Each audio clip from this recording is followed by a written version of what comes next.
Okay, guys, let's start with Joe Biden. The presumptive Democratic nominee was interviewed by CBS correspondent Errol Barnett this week.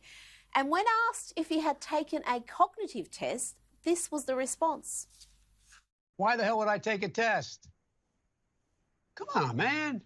That's like saying before you got in this program, if you take a test where you're taking cocaine or not, what do you think, huh? Are you a junkie? What do you... Straight to calling the black man a junkie. You thought that was bad. Next, he starts blathering on about Trump, not knowing the difference between animals, and it just gets worse from there. Have a look. What do you say to President Trump, who brags about his test and makes your mental state an issue for voters?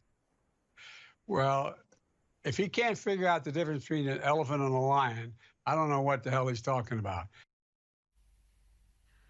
It got considerably worse from there, Rowan. It was borderline elder abuse. At the end of it, he was really struggling with his words, and I think we'll play the full clip Sunday morning. But what do you make of it?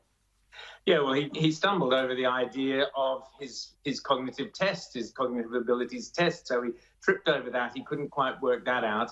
He was mocking Donald Trump for admitting. So Donald Trump said, yeah, I took one of these cognitive tests. So he mocked Donald Trump for doing that, and then fell all over the place as he tried to, A, describe the test, and B, how he would react doing a test. But of course, let's not forget that Joe Biden, maybe he can tell elephants from rhinos or from lions or whatever it is, but he struggles to tell the difference between black children running their hands up and down his legs looking for blonde hairs and roaches running around the place, which was one of his other famous clips where he wandered off into this bizarre, surreal world that only Joe Biden seems to be capable of comprehending.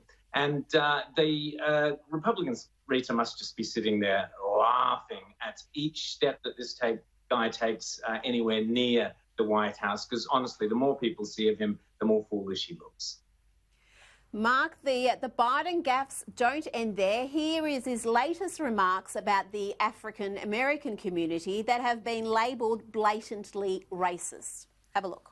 By the way, what you all know, but most people don't know, unlike the African American community, with notable exceptions, the Latino community is an incredibly diverse community with incredibly different attitudes about different things.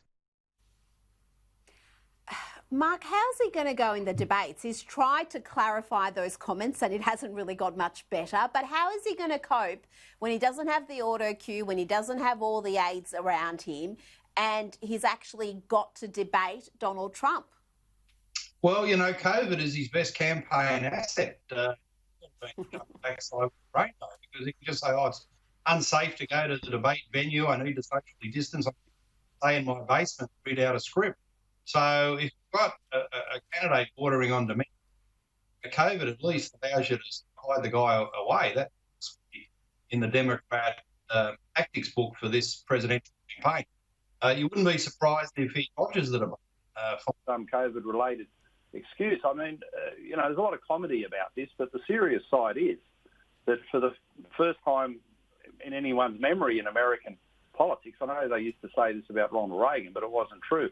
You'd have to say Biden is at severe risk of just being incapacitated. What sort of decision-making prowess could he have in the White House? So all of that is pretty scary. No matter what say about Trump, he's pretty alert and sharp in his own unique way. But this Biden character, I find it scary.